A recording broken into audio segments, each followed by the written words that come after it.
Tout le monde aimerait passer quelques jours de détente sur l'île de ses rêves. Mais il y a certaines îles qui ne sont pas vos lieux de vacances typiques. En tant qu'îles les plus dangereuses du monde, ces endroits sont loin d'être sereins et tranquilles. L'île de Karnak ne fait peut-être que 47 hectares, mais ne vous laissez pas berner par sa petite taille, car c'est un endroit mortel. Situé au large de la côte ouest de l'Australie, chaque mètre carré est rempli de serpents-tigres. Ces reptiles possèdent non seulement du venin qui peut être mortel pour les humains, mais ont un passé mystérieux. Personne ne comprend comment les serpents sont arrivés sur l'île. La rumeur dit qu'un homme nommé Lindsay Rocky Vane a recueilli des serpents-tigres pendant des années pour les abandonner sur l'île. Mais l'histoire de Karnak Island devient de plus en plus effrayante quand on remonte plus loin dans le temps. En 1838, l'île devint une prison pour 3 Australiens indigènes. Le trio finit par s'échapper pour être remplacé par les serpents venimeux. Les serpents-tigres n'ont pas de prédateurs naturels sur l'île, ce qui en fait l'un des animaux les plus dangereux à surveiller. Une abondance de mouettes habite également l'île, donnant aux reptiles un approvisionnement sans fin de proies faciles. Cependant, parfois, les mouettes picorent les yeux des serpents, les aveuglant. Lorsque cela se produit, les serpents-tigres peuvent encore compter sur leur sens aigu de l'odorat pour chasser et survivre. Lorsque les humains sont mordus, ils ont un taux de survie de 40 à 60% et subissent souvent des symptômes comme l'engourdissement, la transpiration, la paralysie et d'autres symptômes désagréables. Quand vous pensez à l'Italie, nous sommes sûrs que certaines choses viennent à l'esprit. Musée d'art à couper le souffle, voitures chères, peut-être même l'arôme alléchant de la pizza. Il y a un autre aspect clé de l'Italie qui passe souvent inaperçu, et c'est ses nombreux volcans actifs. Stromboli est une petite île dans la mer Tyrrhénienne, au large de la côte nord de la Sicile, qui détient le très actif mont Stromboli, l'un des 3 volcans actifs en Italie.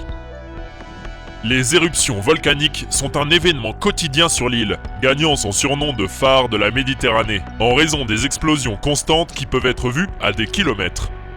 Au cours des 5000 dernières années, le volcan a continué à cracher de la lave et des cendres pour avertir tous les visiteurs potentiels de rester à l'écart. Certains ont essayé de conquérir le mont Stromboli, mais tous ont fait face à la colère féroce du volcan. En juillet 2019, un randonneur a été vaincu par le volcan lors de son voyage sur l'île. Vous ne voulez pas jouer avec le mont Stromboli, et vous ne voulez certainement pas faire un voyage sur cette île. Certaines des îles sont si dangereuses qu'elles sont complètement interdites aux visiteurs. Et bien que San Francisco fasse partie de la Californie, quelque chose de dangereux se trouve à seulement 70 km de ses côtes. Les îles Farallon, ou plus communément appelées les Dents du Diable, sont une collection de rochers déchiquetés, tranchants et mortels par eux-mêmes. Mais ce sont les requins affamés qui font passer la zone d'effrayant à terrifiant. Mais il y a encore plus à craindre sous la surface de l'eau. L'île est la plus grande décharge de déchets nucléaires offshore dans l'ensemble des États-Unis. Près de 50 000 fûts de déchets radioactifs ont été versés directement dans la région au milieu du XXe siècle, après avoir été utilisés pour des expériences radioactives. Les eaux agitées près de l'île ont englouti ceux qui ont osé y entrer, y compris les habitants d'un yacht nommé Low Speed Chase en avril 2012. Être près de cette île est suffisant pour te tuer.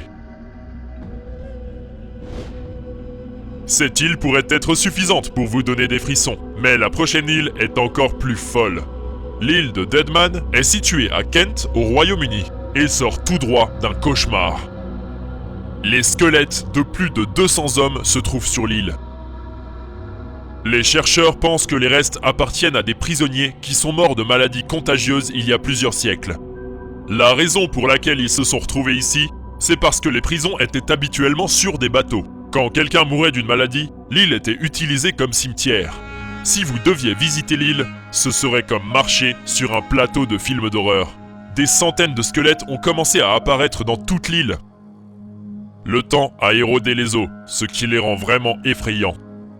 L'île est fermée au public, mais certains groupes de recherche peuvent la visiter. Chaque fois qu'un de ces groupes part, les gens notent toujours à quel point l'expérience a été horrible et percutante pour eux. Ce qui est le plus effrayant, c'est que presque tous les morts de l'île ont été condamnés au XVIIIe siècle pour des crimes mineurs, comme le vol. La prochaine île est l'une des rares sur la liste qui est habitée, mais cela ne la rend pas moins dangereuse.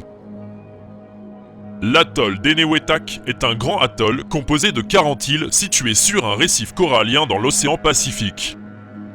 Il était sous le contrôle du Japon jusqu'en 1944, quand il a été pris par les troupes américaines. Le site d'essai nucléaire de l'île a été utilisé pour faire exploser plus de 40 armes nucléaires. Sur l'île Runit, un dôme en béton a été construit pour couvrir les déchets nucléaires dangereux dans une tentative de contenir le rayonnement et le danger qu'il émet. Bien que les habitants aient été déplacés de l'île Runit avant les essais atomiques, les communautés ont récemment commencé à retourner dans les maisons. À mesure que le niveau de la mer monte, le lessivage de l'eau dans le dôme a causé des fuites de matières dangereuses. Aujourd'hui, l'île est habitée par près de 700 personnes, malgré une superficie de moins de 6 km². Tous risquent la menace d'un empoisonnement radioactif. Alors que la population de l'atoll d'Enewetak est paisible envers les touristes, les visiteurs ne seraient pas si chanceux s'ils faisaient un voyage à l'île North Sentinel. L'île fait partie des îles Andaman, dans la baie du Bengale. Et avec de belles plages de sable blanc, c'est un paradis. Cependant, ce qui rend cette île si effrayante, c'est le peuple sentinelle qui y habite. Personne ne sait exactement qui ils sont. Mais on croit qu'il pourrait y avoir au moins 500 indigènes très agressifs qui vivent sur l'île. Et ils ne sont pas amicaux avec les étrangers. Les chercheurs eux-mêmes hésitent à déterminer d'où viennent ces gens. Et leur mode de vie reste à ce jour très mystérieux. Ils sont restés sur l'île pendant des décennies.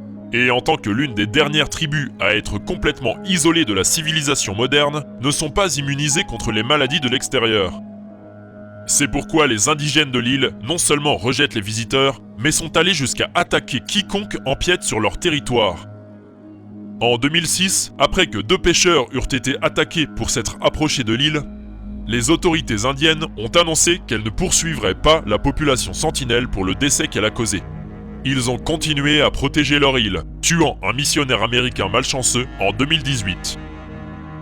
Personne, sauf les indigènes eux-mêmes, n'est en sécurité sur l'île North Sentinel. Nous n'aurions jamais deviné que l'Italie abriterait tant de lieux meurtriers.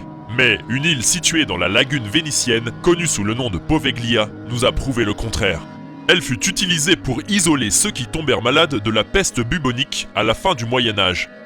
À mesure que les gens périssaient, de plus en plus étaient envoyés sur l'île au fil des ans.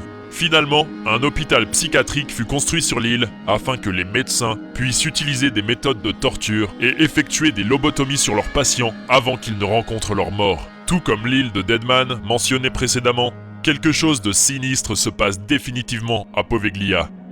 Quand l'équipage de Ghost Adventures est arrivé sur l'île, même ceux d'entre nous qui ne croient pas aux mauvais esprits pouvaient penser que l'endroit était hanté. Les voix effrayantes et les cris enregistrés parlent d'eux-mêmes. Et c'est pourquoi le gouvernement interdit l'île aux visiteurs qui a une superficie inférieure à 100 mètres carrés. Mais avec une histoire assez effrayante pour nous éloigner. Cet endroit est-il vraiment hanté par des fantômes du passé? Nous vous laisserons décider. Il n'y a probablement rien de plus dangereux que de vivre sur une île créée par un volcan ardent. Miyakejima est une île volcanique dans la mer des Philippines, près du Japon, que les habitants appellent la ville masque à gaz. Les éruptions du mont Oyama crachent de la lave en fusion, créent des tremblements de terre et libèrent des nuages toxiques de dioxyde de soufre dans l'air. Après une éruption particulièrement intense en 2000, les habitants de Miyakejima ont été forcés de déménager au Japon pour les 5 prochaines années. Bien que la population ait finalement été autorisée à revenir, elle est maintenant tenue de porter des masques à gaz chaque fois qu'elle quitte son domicile. À la seconde où un touriste arrive sur l'île, il est immédiatement approché avec divers masques à acheter. Avec jusqu'à 42 000 tonnes de dioxyde de soufre qui fuit du mont Oyama chaque jour, les habitants de l'île prennent un risque sérieux en y vivant. Après avoir enquêté sur une île au large des côtes du Brésil, nous avons découvert qu'il y avait en fait une autre île infestée de serpents, tout comme Karnak Island. Les habitants d'Ilha de Queimada Grande sont une population de vipères dorées mortelles. On estime qu'il y a environ 4000 serpents venimeux qui rampent sur leur île natale, ce qui a poussé les Brésiliens à nommer la terre Snake Island. Elle était autrefois reliée au Brésil, mais l'élévation du niveau des mers il y a plus de 10 000 ans a fini par créer l'île où vivent les serpents venimeux. Une seule morsure d'une de ces vipères peut être fatale à l'être humain le plus fort en moins d'1 heure. Le gouvernement a interdit à quiconque d'entrer dans la région en stationnant la marine près de l'île pour s'assurer que personne ne s'y approche. Avec tous ces serpents venimeux, on ne sait pas pourquoi quelqu'un réfléchirait à 2 fois avant de rester loin de cet endroit. Ramree Island, qui se trouve près de la côte de la Birmanie, a un type différent de reptiles menaçants. Des crocodiles. L'île est connue pour la bataille épique et bizarre qui a eu lieu à la fin de la Seconde Guerre mondiale. Dans l'espoir de fuir les troupes britanniques, les soldats japonais ont traversé un marais de mangroves pour découvrir que les eaux étaient envahies par ces crocodiles affamés. Ils n'étaient pas à la hauteur des créatures de 500 kilos et ont été mangés vivants. Selon le Guinness des records, il s'agit de l'attaque de crocodile la plus meurtrière de l'histoire. 1000 soldats sont entrés dans le marais, mais moins de 500 sont arrivés de l'autre côté. Cependant, les survivants n'ont pas vécu beaucoup plus longtemps que leurs camarades tombés au combat, car la déshydratation et la maladie les ont finalement tués. Mais il pourrait y avoir une autre île avec un problème de reptiles. L'île du crocodile, une île aux Philippines qui est en forme de crocodile. Encore la patrie de reptiles affamés? Eh bien, enfin une bonne nouvelle dans cette vidéo. Il s'avère que la zone est tout sauf dangereuse. Les touristes du monde entier voyagent ici pour profiter de la plongée sous-marine dans les belles eaux bleues. L'océan cristallin signifie que vous pouvez même regarder les animaux marins nager juste à côté de vous. Maintenant que vous avez vu certaines des îles les plus dangereuses, laquelle est la pire? Allez dans les commentaires et faites-le nous savoir. Si vous avez aimé la vidéo, abonnez-vous et activez les notifications afin que vous soyez le premier à savoir quand une nouvelle vidéo sort. Merci d'avoir regardé.